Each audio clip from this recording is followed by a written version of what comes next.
दिल्लीचे तख्त राखतो महाराष्ट्र माझा. दिल्लीचे तख्त राखतो महाराष्ट्र माझा. गरजा महाराष्ट्र माझा. याही पलीकडे जाऊन हिमालयाच्या मदतीला सह्याद्री धावून गेला. ही म्हण अशीच प्रचलित झालेली नाही. ही म्हण मराठ्यांच्या तेजस्वी आणि ओजस्वी इतिहासाची साक्ष देते. मात्र हल्ली आठवीच्या पुस्तकातून मराठ्यांच्या इतिहासाचा नकाशाच घाळ करण्याचं ब्राह्मणी पाप या व्यवस्थेनं चालवलेलं आहे. ही फार गंभीर बाब आहे. त्या आजमावून पाहतायत.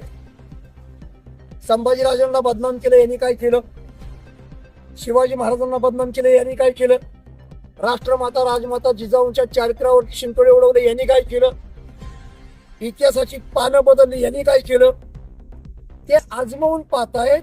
आणि आम्ही झोपेचं सोंग घेतोय. आणि आम्ही झोपेचं सोंग घेतल्यामुळं हळूहळू मराठ्याचा तेजस्वी आणि ओजस्वी इतिहास हा इतिहासातून गायब करायचं काम हे प्री प्लॅनिंग चालू आहे. याची सुरुवात पुन्हा एकदा आठवीच्या पुस्तकातून झालेली आहे.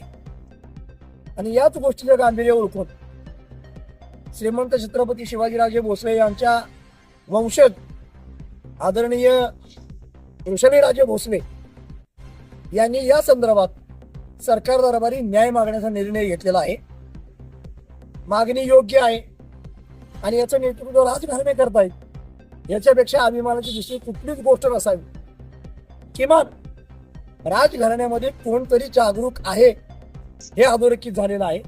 त्यामुळे मी रिपब्लिकन पार्टी ऑफ इंडियाचा माननीय डॉक्टर राजेंद्र गवई साहेबांच्या राष्ट्रीय नेतृत्वाखाली सातारा जिल्हाध्यक्ष म्हणून काम करत असताना आरपीआयची आमची सगळी टीम, योग जिल्हाध्यक्ष विशालभाऊ कांबळे, जिल्हा महासचिव सुहास मोरे, महिला आघाडी जिल्हाध्यक्षा रेखाताई सक्ते, युवक आघाडी जिल्हा उपाध्यक्ष प्रथमेश भंडारी, विद्यार्थी आघाडी जिल्हाध्यक्ष आशुतोष वाघमोडे आणि जिल्हा उपाध्यक्ष प्रतीक गाडे, तमाम सातारवासियांना नम्र विनंती करतो, जात धर्म पंथ गट तट आणि पक्ष या सगळ्या गोष्टी बाजूला ठेवून महाराष्ट्राचा इतिहास पुन्हा एकदा तेजस्वी करण्यासाठी, मराठ्यांच्या शौर्य गाथा पुन्हा एकदा अधोरेखित करण्यासाठी उद्या श्रीमंत छत्रपती वत्सराजे भोसलेंनी घेतलेल्या निर्णयामध्ये सक्रिय सहभाग नोंदवावा अशी सातारकरांना नम्र विनंती करतो.